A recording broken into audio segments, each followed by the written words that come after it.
Whenever we talk about investments, हम लोग बात करते हैं इंडियन स्टॉक मार्केट की, म्यूचुअल फंड्स की, इंश्योरेंस की, इवन गोल्ड की।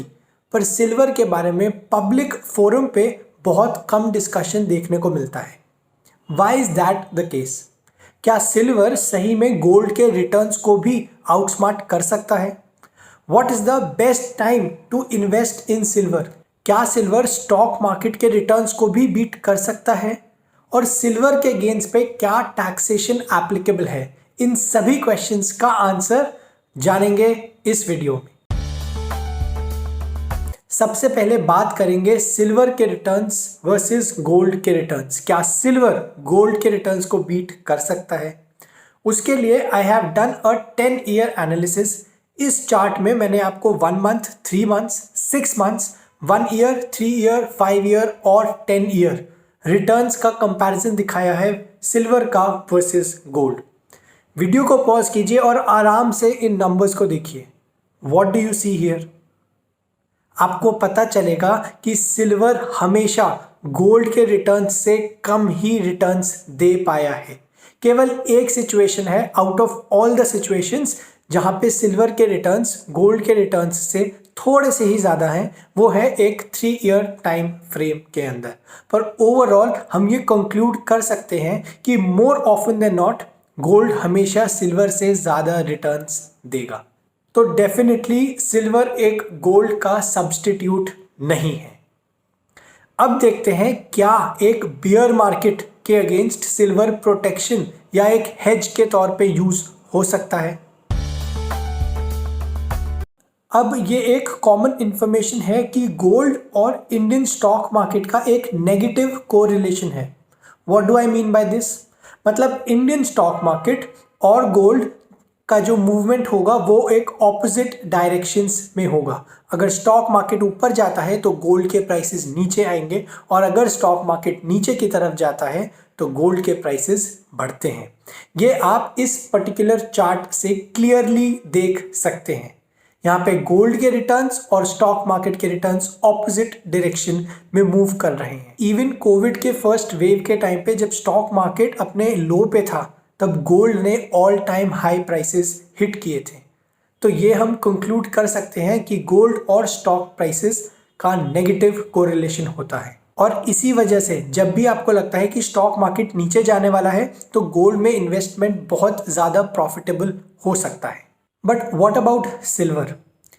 एक 10 ईयर रिटर्न्स की स्टडी ने पाया है कि इंडियन स्टॉक मार्केट और सिल्वर के रिटर्न्स में एक पॉजिटिव कोरिलेशन है। मतलब अगर स्टॉक मार्केट ऊपर जाता है तो सिल्वर के प्राइसेस भी ऊपर जाते हैं। ऑल्दो कोरिलेशन का फैक्टर बहुत छोटा है, मतलब अगर 10% से स्टॉक मार्केट ऊपर जाता है तो सिल्वर के प्राइसेस 2 या 3 या 4% से ही ऊपर जाएंगे, पर डायरेक्शनली दोनों एक ही डायरेक्शन में मूव करने वाले हैं।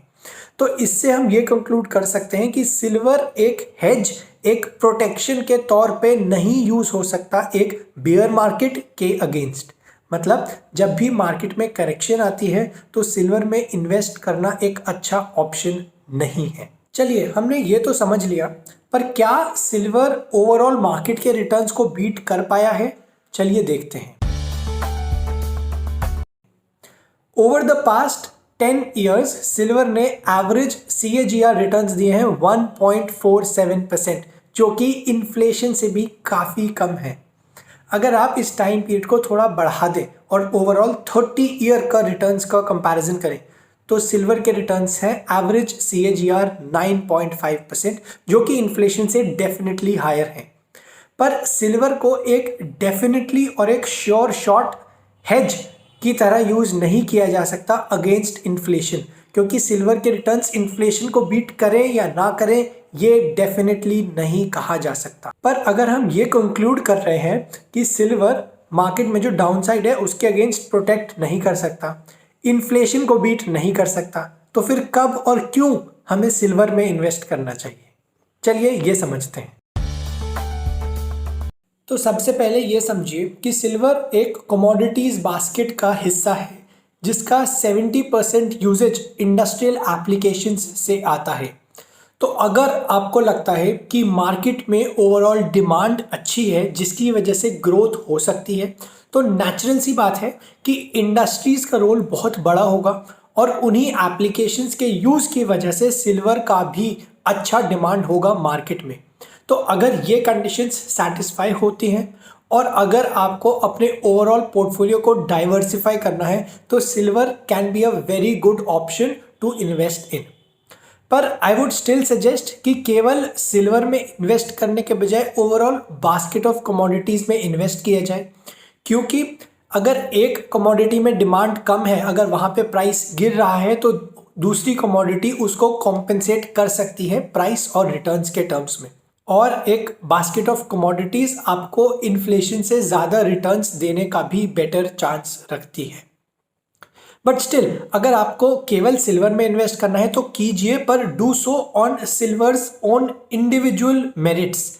डिमांड और सप्लाई साइड का एनालिसिस करके क्या वो फेवरेबल है सिल्वर के केस में, क्या इंडस्ट्रीज में उसका इतना यूज हो रहा है, उन सब फैक्टर्स को कंसिडर करके ही सिल्वर में इन्वेस्ट कीजिए। पर इस सिचुएशन में इंपॉर्टेंट होता है कि आप किस टाइम पे एंट्री लेते हैं और एग्जिट लेते हैं सिल्वर से, वो बहुत ज़्यादा क्रूशियल रहता है। तो मॉनिटर कीजिएगा अपने पोर्टफोलियो को on a regular time basis. चलिए अब बात करते हैं कि अगर आप सिल्वर में इन्वेस्ट करते हैं ईदर थ्रू ETFs या फिर थ्रू म्यूचुअल फंड्स, तो क्या आपको टैक्सेशन देना पड़ेगा।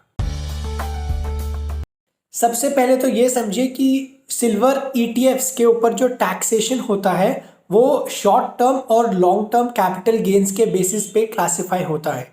उसका क्लासिफिकेशन है कि अगर आप उसको 36 मंथ्स से कम तक होल्ड करते हैं तो वो शॉर्ट टर्म कैपिटल गेन्स की कैटेगरी में आएगा, और अगर 36 मंथ्स के ज़्यादा आपने होल्ड किया तो वो लॉन्ग टर्म कैपिटल गेन्स की कैटेगरी के अनुसार टैक्स होगा।